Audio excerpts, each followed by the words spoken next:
Que a graça e a paz do nosso Senhor Jesus Cristo seja com cada um dos irmãos e irmãs que nos assistem através do nosso canal da Igreja Batista em São Martim. Estamos aqui para mais alguns momentos da nossa Escola Bíblica Dominical online. Então, temos o maior prazer de estarmos aqui juntos, estudando a Palavra de Deus. E a lição de hoje, ela é baseada na carta do apóstolo Paulo aos Efésios, nos capítulos 5 e 6. E o tema da lição é: andeis como sábios. Então, é uma preocupação muito grande que Paulo teve em trazer conselhos práticos para os fiéis que estavam na cidade de Éfeso. Então, ele trouxe algumas lições práticas. Então, o capítulo de hoje os capítulos de hoje envolvem essas lições práticas importantes para a vida cristã. A nossa lição será dividida em 3 partes para fins didáticos. E a primeira parte que eu resolvi chamar, que são 5 conselhos para alcançar a santidade. Então, nessa seção do capítulo 5 do livro de Efésios, até o versículo 21, nós encontramos 5 conselhos para alcançar a santidade. O primeiro deles é: busquem imitar a Deus. E ela foi extraída em Efésios 5, versículos 1 e 2. Sede, pois, imitadores de Deus como filhos amados, e andai em amor como Cristo vos amou, e se entregou a si mesmo por nós em oferta e sacrifício a Deus em cheiro suave. O maior conselho para se alcançar a santidade, de fato, é imitar a Deus. E foi isso que Paulo exortou os irmãos de Efésios. Porque Deus é santo, ou seja, se você procura imitar uma pessoa santa, logo você poderá alcançar a santidade. Porque nós devemos buscar sempre os melhores modelos, como lá em Hebreus diz que, olhando para Cristo, autor e consumador de nossa fé. Nós sempre devemos olhar para Deus, olhar para Cristo, procurar ser imitadores de Deus. Ou seja, quando nós buscamos o melhor exemplo, nós teremos condições de alcançar a santidade. E andai em amor como também Cristo vos amou. Então, porque Deus é amor, então nós lembramos do texto da Bíblia que diz que aquele que não ama não conhece a Deus, porque Deus é amor. Ou seja, se eu procuro imitar a Deus, logo eu vou procurar viver em amor, porque eu estou imitando a Deus e Deus é amor. As duas coisas estão intrinsecamente ligadas. Deus é amor, se eu imito a Deus, eu ando em amor. Então, o primeiro conselho mais importante para nós alcançarmos a santidade é imitar o Santo dos Santos, ou seja, o nosso próprio Deus. E além disso, o apóstolo Paulo ressalta que nós devemos buscar a pureza. Em Efésios 5, 3 a 5 diz o seguinte: mas a fornicação e toda impureza ou avareza, nem ainda se nomeia entre vós, como convém aos santos, nem torpezas, nem parvoíces, nem chocarrices, que não convém, mas antes ações de graças, porque bem sabeis isto, que nenhum devasso, ou impuro, ou avarento, o qual é idólatra, tem herança no reino de Cristo e de Deus. Nós devemos, já que procuramos buscar a santidade imitando a Deus, como consequência disso, nós devemos buscar a pureza. Desde o princípio, quando Deus firmou a sua a sua aliança com o povo, ele ordenou ao povo: sede santo, porque eu sou santo. Nós devemos buscar a pureza, e essa pureza que antigamente nos rituais mosaicos era expressa pela pureza física, na apresentação, de apresentando um animal puro, vestidos em linho branco, hoje ela se reveste de uma pureza espiritual expressa por nosso comportamento. Ou seja, nós não devemos andar do mesmo modo que o mundo anda. A gente não deve ter aquele comparativo que muitas vezes as crianças dizem assim: mais fulano, mais a mãe de fulano deixa, mais fulano faz. Nosso comparativo não deve ser com o mundo que vive e jaz no maligno. Nós devemos buscar a pureza, ou seja, buscando aquilo que agrada a Deus, ou seja, vivendo em ação de graças ao nosso Senhor. Então, nós devemos buscar a pureza para alcançarmos a santidade. Além disso, nós devemos buscar boas companhias. Ninguém vos engane com palavras vãs, porque por estas coisas vem a ira de Deus sobre os filhos da desobediência. Portanto, não sejais seus companheiros, porque noutro tempo éreis trevas, mas agora sois luz no Senhor. Andai como filhos da luz. Efésios 5, de 6 a 8. Ou seja, nós devemos ser companheiros das pessoas que buscam a Deus. Aí você pode nos colocar: olha, mas eu vivo no mundo, não tenho como viver em isolamento. Será que eu devo virar um monge e viver num monastério isolado de todo mundo? É interessante que nós devemos compreender que nós podemos estar puros no meio de uma geração impura. No meio das trevas, nós podemos espalhar a luz de Cristo.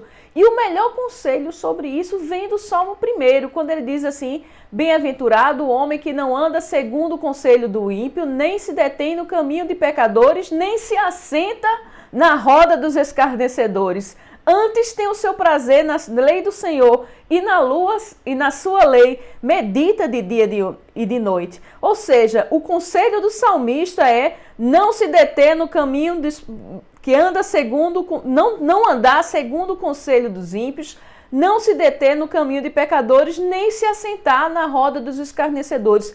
Essa progressão de condutas mostra o afastamento de qualquer uma pessoa que planeja andar em boas companhias. Ou seja, nós devemos buscar justamente o oposto. Nós devemos andar segundo o conselho de justos. Nem se deter e se detendo no caminho de pessoas que praticam a justiça, e não se assentar na roda de escarnecedores, mas sim se assentar em uma roda das pessoas que estão buscando louvar ao Senhor, como disse no trecho anterior, em ação de graças. Ou seja, o melhor lugar em que nós podemos, a melhor companhia que nós poderemos buscar é a companhia daqueles que buscam viver uma vida de adoração a Deus. Nós precisamos viver neste mundo, porque Deus, até o próprio Jesus: eu não vos peço que tireis deste mundo, mas peço que os guardeis do mal. O próprio Jesus não desejou que nós vivêssemos isolados, mas assim que nos guardasse do mal. E para nós nos guardarmos do mal e nos guardarmos da tentação, nós devemos buscar viver em boas companhias. Paulo, em outro momento, em Coríntios 15, 33, ele diz o seguinte: não se deixem enganar, as más companhias corrompem os bons costumes. Sei que a gente não deve generalizar, tem aquele ditado popular que diz-me com quem andas e eu te direis quem és, ou aquele outro que diz: quem anda com porcos come farelo, ou seja, farelo come. Então, pode ser que eu esteja andando em mais companhias, mas a gente deve compreender que estaremos mais sujeitos e mais tentados a desobedecermos a Deus. Por isso que é sempre importante buscarmos as boas companhias, não as companhias de filhos da desobediência, mas companhias de pessoas que procuram obedecer a Deus. E para isso vai a advertência e a reflexão. Quem são as suas maiores amizades e com quem você mais se relaciona? Você mais se relaciona com pessoas salvas em Jesus Cristo ou você se relaciona mais com pessoas que vivem neste mundo e não procuram seguir aquilo que recomenda o nosso Deus? O quarto conselho que nós colocamos aqui, o conselhos para alcançar a santidade, seria buscar a prudência. Então, Efésios 5, 15 a 17 diz o seguinte: portanto, vede prudentemente como andais, não como necios, mas como sábios, remindo o tempo, porquanto os dias são maus. Por isso, não sejais insensatos, mas entendei qual seja a vontade do Senhor. Nós devemos buscar a prudência, ou seja, nós devemos buscar sempre a orientação do Senhor em nossas decisões. O momento é de procurar entender a vontade de Deus e não decidir assodadamente. Ou seja, o apóstolo Paulo ele recomenda, inclusive aqui, remindo o tempo, ou seja, aproveitando as oportunidades, porquanto os dias são maus, equilibrando a prudência com aproveitar as oportunidades. Parece ser um desafio, não é? Como ser prudente e aproveitar a oportunidade quando ela se dá à frente. E nisso aí, saber distinguir cada situação tem a ver com a sabedoria. Quais são os momentos que nós enfrentamos na nossa vida que nós devemos esperar um pouquinho, buscar a orientação de Deus para aquela decisão que devemos tomar em nossas vidas e quais são os momentos que nós devemos agir na hora. Obviamente, qualquer momento que nós temos de pregar o evangelho a uma pessoa que não conhece a Jesus, ela é imediato. Não precisa esperar, mas nós devemos pregar usando a sabedoria. Então, nós não devemos ser pessoas insensatas, mas entender qual seja a vontade de Deus. Quando nós buscamos a sabedoria, e lá em Tiago diz que se alguém tem falta de sabedoria, peça a Deus que a dá em abundância. Nós devemos pedir a Deus a sabedoria para decidir aquilo que deve ser decidido conforme a palavra de Deus. Então, uma vida de prudência não deve ser jamais confundido com uma vida de covardia. O prudente, ele não é covarde. O prudente é aquele que procura decidir de acordo com a vontade de Deus, de acordo com o que Deus quer para a sua vida. O covarde é diferente. Ele age por medo. O medo não deve ser o norteador de nossas decisões, mas sempre o temor do Senhor, a obediência ao Senhor que deve nortear as nossas decisões. Por isso, devemos buscar a prudência como uma forma de alcançar a santidade. E por fim, buscar uma vida de louvor. Efésios 5, de 18 a 20, diz o seguinte: e não vos embriagueis com vinho, em que há contenda, mas enchei-vos do Espírito, falando entre vós em salmos e hinos e cânticos espirituais, cantando e salmodiando ao Senhor em vosso coração, dando sempre graças por tudo a nosso Deus e Pai, em nome de nosso Senhor Jesus Cristo. Ou seja, devemos buscar uma vida de louvor. E isso é encher do Espírito Santo, é estar cantando, é estar louvando, é estar buscando as coisas que são do alto. Como em outro momento, Paulo ele recomenda, olha, tudo que é bom, tudo que é amável, tudo que é perfeito, tudo que é de boa fama, e se algum louvor, seja isso que ocupe os vossos pensamentos. Nossos pensamentos devem ser voltados para Deus, para o mais alto possível. Porque quando nós pensamos em Deus, nós pensamos naquele que é santo e estamos nos afastando do pecado. É por isso que é importante nós lermos a palavra de Deus, por isso que é importante nós cantarmos louvores, porque todas essas atividades nos edificam e nos fazem crescer. Então, nós devemos buscar uma vida de louvor, sendo essa a quinta busca que nós devemos fazer para viver uma vida de santidade, de louvor, uma vida de santidade. E continuando o nosso estudo, Paulo, a partir de Efésios 5:22, do 6 a 9, ele vai tratar das relações familiares e sociais.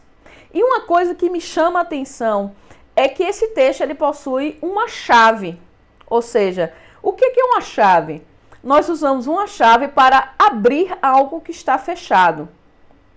Então, a fechadura, para ela ser aberta, tem que ter a chave correta. E a chave para a compreensão de toda esta parte, que começa de Efésios 5:22 ao capítulo 6, versículo 9, é justamente essa: sujeitando-vos uns aos outros no temor de Deus. Cada uma dessa seção, cada um dos conselhos, das ordens dadas, cada uma das relações familiares, mulher, marido, pais, filhos, servos e senhores, deve ser interpretada à luz deste versículo, sujeitando-vos uns aos outros no temor de Deus. Ou seja, é importante que nós nos sujeitemos uns aos outros e nisso traz uma noção de igualdade, que todos nós somos iguais diante de Deus e todos nós somos iguais uns aos outros, porque nós devemos nos sujeitar uns aos outros no temor de Deus. Porque a nossa autoridade, ela não vem de nós, ela vem de Deus. Portanto, se meu irmão fala de acordo com a vontade de Deus, mostrando o caminho conforme a Bíblia, eu devo me sujeitar a ele.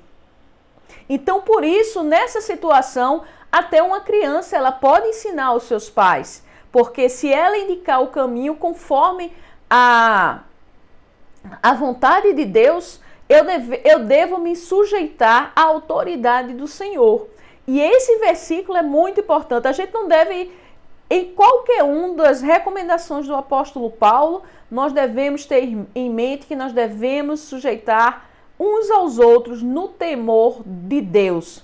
Ou seja, a partir do momento que eu procuro obedecer ao Senhor e buscando, me submetendo à autoridade dele, eu estou em condições de aconselhar, eu estou em condições de me relacionar com o próximo.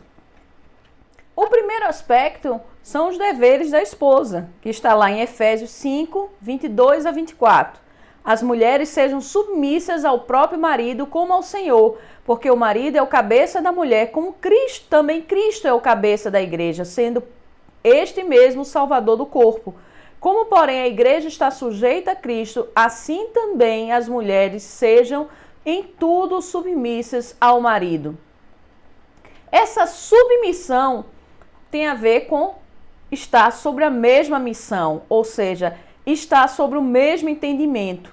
E no relacionamento conjugal é importante que marido e mulher estejam sob a mesma missão, até porque, caso contrário, vai acontecer justamente o problema que Jesus relatou em Mateus 12:25.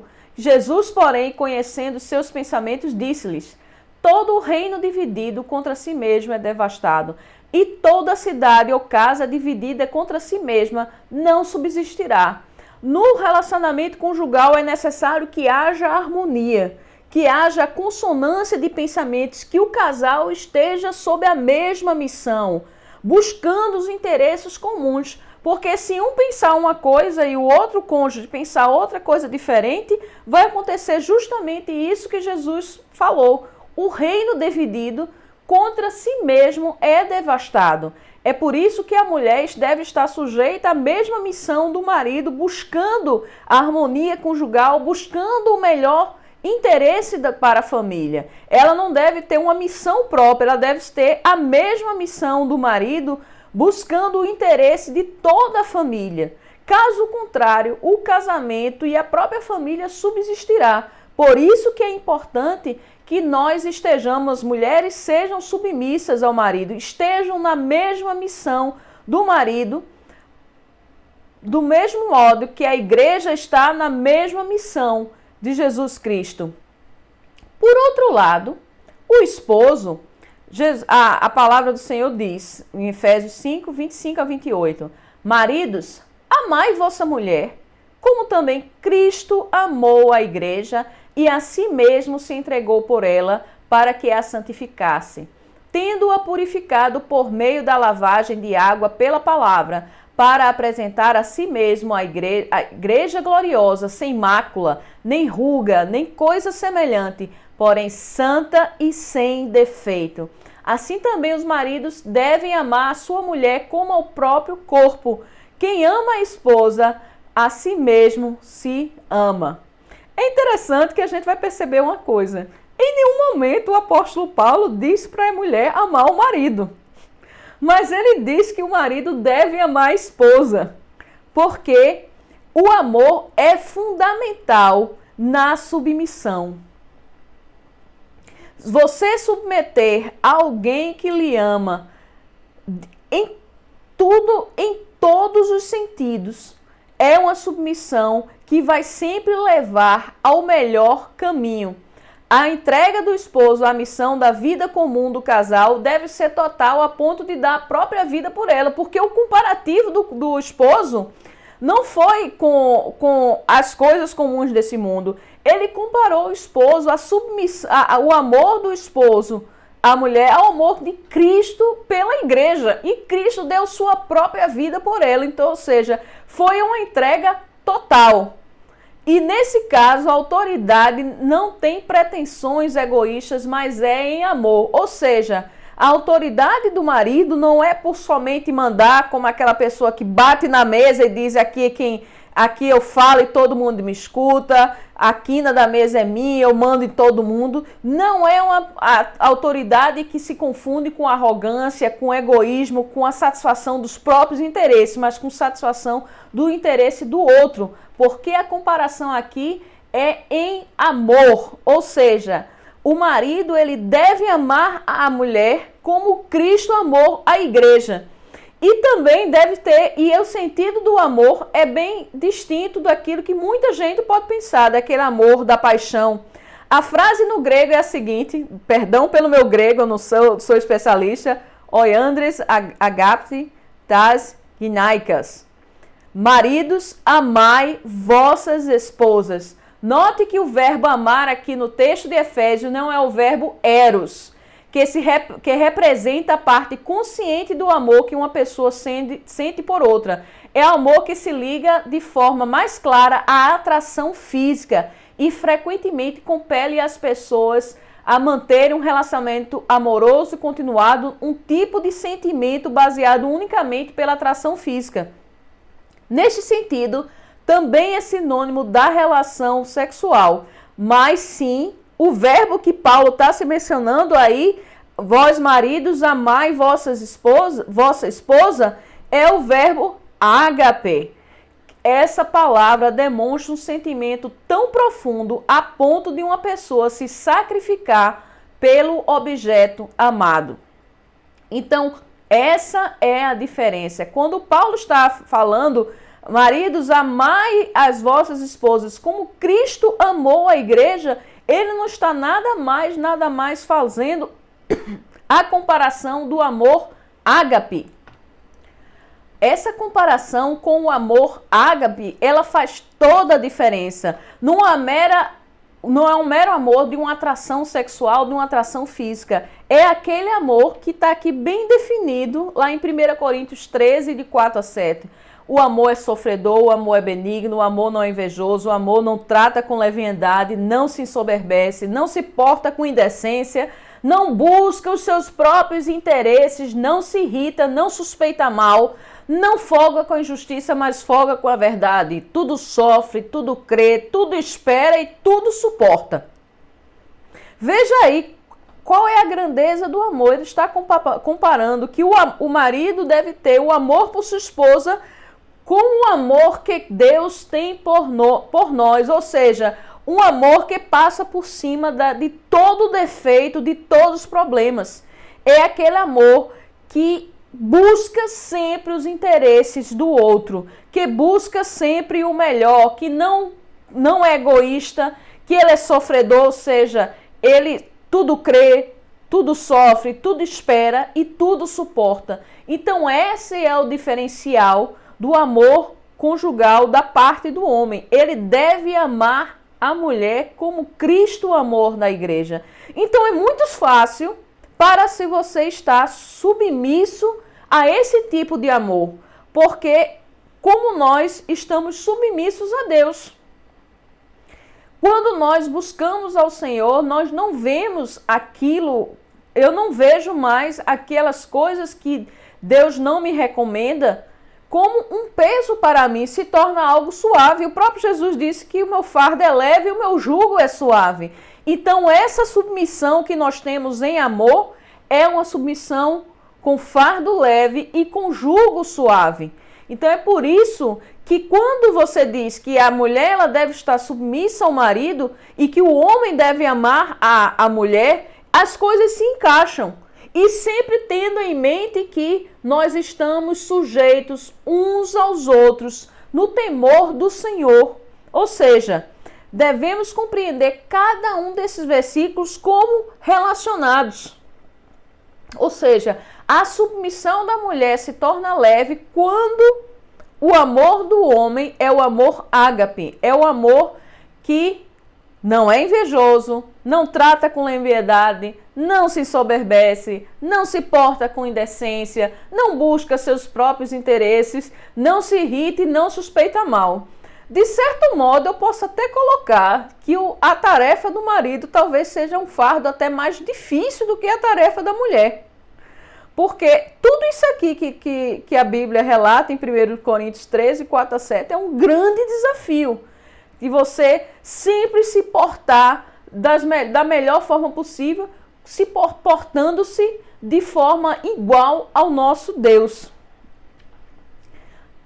Continuando, o apóstolo Paulo também traz os deveres dos filhos. Observem uma coisa, vai haver uma mudança do verbo aqui, Efésios 6, de 1 a 3. Paulo vai dizer: filhos, obedecei a vossos pais no Senhor, pois isto é justo. Honra teu pai e a tua mãe, que é o primeiro mandamento com promessa, para que te vá bem e sejas de longa vida sobre a terra. Enquanto anteriormente, com relação às mulheres, estava sede submissas aos vossos maridos, e ao homem, amai a vossa esposa como Cristo amou a igreja, aqui é direto: obedecei a vossos pais no Senhor, porque isto é justo. Então é dever dos filhos obedecerem os pais, porque isso é justo diante do Senhor. Por muitos motivos, porque os pais têm maior experiência de vida que os filhos e eles têm condições de orientar o caminho dos filhos. E esse se remete ao primeiro mandamento com promessa, para que te vá bem e tenhas longa vida sobre a terra. Então, os filhos devem obedecer aos pais. Por outro lado, vós pais, não provoqueis os vossos filhos a ira, mas criai-vos na disciplina e na admoestação do Senhor. Ou seja, os pais não devem provocar os vossos filhos, porque os filhos são obedientes, a gente não deve buscar a ira dos filhos, mas criá-los na disciplina e na admoestação do Senhor. Ou seja, não deis ordens totalmente desarrazoadas, não ser um fardo na vida dos filhos, mas nós devemos criar na disciplina e na administração do Senhor. Lá em Provérbios 22, versículo 6, há um versículo que também complementa toda essa compreensão, que ensine a criança no caminho que deve andar e ainda quando for velho, não se desviará dele. Ou seja, criá-los na disciplina e na administração do Senhor. A partir do momento em que nós criamos nossos filhos, incutindo-lhes a necessidade de buscar o Senhor, de temer a Deus, nós estaremos cumprindo a nossa missão de pais, que é uma grande responsabilidade, porque filhos são herança do Senhor, são presente do Senhor para a vida dos pais e nós devemos cuidar dessa herança da melhor forma possível. E qual é a melhor forma? Criar os filhos na disciplina e na admoestação do Senhor. Além disso, a Bíblia continua com os deveres dos servos, ou seja, para os dias atuais, deveres dos empregados, deveres dos prestadores de serviço. É interessante a gente pensar que Paulo diretamente ele não fala sobre a escravidão, ele não condena explicitamente a escravidão, mas por outro lado ele diz que todos são iguais no reino do Senhor, onde não há livre, não há escravo, não há cidadão, não há judeu nem grego, ou seja, todos são iguais diante de nosso Deus. É claro que a evolução dessa compreensão entendeu que a escravidão não é aquilo que foi desejável para o homem. E é por isso que ele diz assim, olha, quanto a vós outros servos, obedecei a vosso Senhor segundo a carne, com temor e tremor, na sinceridade do vosso coração como a Cristo, não servindo à vista como para agradar os homens, mas como servos de Cristo, fazendo de coração a vontade de Deus, servindo de boa vontade, como ao Senhor e não como a homens, certos de que cada um, se fizer alguma coisa boa, receberá isso outra vez do Senhor, quer seja servo, quer seja livre. Ou seja, a admoestação de Paulo quanto aos deveres dos servos é que nós obedeçamos às ordens do patrão, do dirigente, da pessoa do líder, como se fosse ao Senhor, fazendo tudo de boa vontade. Então, o nosso testemunho como empregados, como funcionários, ele é muito importante para que as pessoas vejam a diferença em nós. Nós devemos fazer o que é certo nas nossas relações de trabalho, não porque estamos sendo fiscalizados ou porque poderemos correr o risco de sermos punidos, mas porque isto é agradável a Deus. É por isso que nós fazemos como ao Senhor. Do mesmo modo que procurar obedecer os mandamentos de Deus, isso não deve ser um fardo para nós. Nós não devemos obedecer com medo de sermos punidos por Deus, mas porque nós temos o desejo de fazer a vontade do Senhor, assim como os servos devem procurar obedecer à vontade do patrão. É claro que tudo tem o seu limite, no sentido que o próprio Paulo diz assim, olha, quando Pedro ele foi advertido que não deveria, olha, vocês devem sair daqui e vocês não devem pregar o evangelho. E Pedro disse, olha, nós não podemos deixar, o que é importante, obedecer a vocês ou obedecer ao Senhor? Nós não podemos deixar de falar das coisas que temos visto e ouvido. Ou seja, antes de tudo, o nosso patrão deve ser o Senhor. Se o nosso empregador nos intimar, nos mandar fazer uma coisa que seja ilegal, que seja imoral, que seja contrária à orientação de Cristo, nós nos devemos posicionar firmes contra isso, porque é mais importante agradar ao Senhor do que agradar aos homens. Então essa é a orientação, nós devemos fazer o que é certo, como que se fosse para o Senhor. Além disso, há o dever dos patrões, que é: e vós, senhores, de igual modo, procedei para com eles, deixando as ameaças, sabendo que o Senhor, tanto deles como vosso, está nos céus e que para com ele não há acepção de pessoas. Ou seja, para Deus não há acepção de pessoas, quer seja livre, quer seja escravo, judeu, grego, romano, qualquer que seja. Deus não faz acepção de pessoas e por isso Paulo recomenda aos patrões que eles procedam com ele de igual modo, deixando as ameaças, ou seja, não tratar os empregados sempre com ameaças, sendo com terror, sendo de forma rigorosa demais. Devemos tratar aos empregados tendo consciência de que Deus não faz acepção de pessoas e Ele quer que nós tratemos as pessoas do melhor modo. Lembre-se da chave, sujeitando-vos uns aos outros no temor do Senhor. É por isso que esse texto de Efésios 5:21 é a chave para nós compreendermos cada um dos deveres familiares e sociais. A mulher deve ter em mente esse trecho de sujeitar-nos uns aos outros, como no temor do Senhor, o marido, os filhos, os pais, os patrões e os empregados. Eles devem agir dessa forma, tendo a consciência de que Deus está olhando todas as coisas. Ou seja, mesmo que ninguém aqui da terra esteja olhando, Deus está olhando as nossas atitudes. Por fim, o final do capítulo 6, ele trata da preparação para a vida cristã. Efésios 6, 10 a 12, ele vai trazer sobre a armadura de Deus. No demais, irmãos meus, fortalecei-vos no Senhor e na força do seu poder.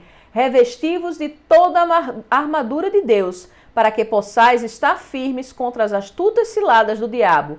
Porque não temos que lutar contra carne e sangue, mas sim contra os principados, contra as potestades, contra os príncipes das trevas deste século, contra as hostes espirituais da maldade nos lugares celestiais.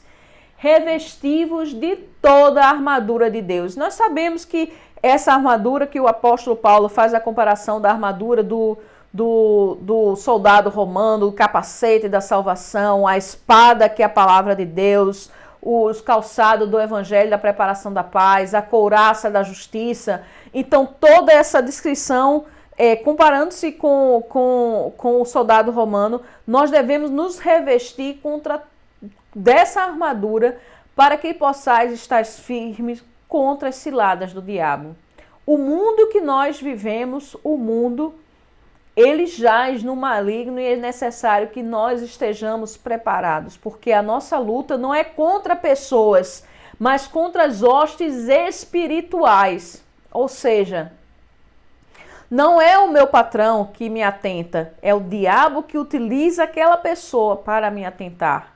Não é o meu esposo, não é a minha esposa, não são os meus filhos. E é necessário, por isso, que nós estejamos preparados com toda a armadura, com conhecimento, está equipado com a salvação, está preparado da pregação do evangelho, revestindo-se com a couraça da justiça, com o escudo da fé.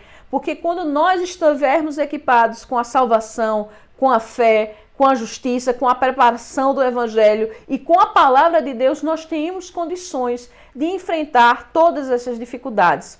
E nós devemos ter consciência que nós não devemos temer o diabo. A própria Bíblia, ela nos orienta que nós devemos resistir ao diabo. A palavra de Deus nos coloca que nós devemos resistir ao diabo e ele fugirá de vós. E é essa certeza, porque se o diabo é como aquele ladrão que está rugindo, o leão que está rugindo para nos assustar, nós devemos ter a consciência de que quando nós resistimos ao diabo, ele foge de nós. Porque o diabo, ele tem temor e tremor ao Senhor. E quando nós vivemos uma vida de agrado ao Senhor, nós temos todas as condições de vencermos o maligno, de resistirmos às tentações, de resistirmos às provações. Então, esses capítulos de Efésios, de fato, eles são muito importantes para a nossa vida. É um texto bastante longo e eu espero que possamos ter feito um bom resumo, ajudando na compreensão da palavra de Deus. E eu quero desejar a todos vocês um muito obrigado por estar conosco nesses minutos de aula.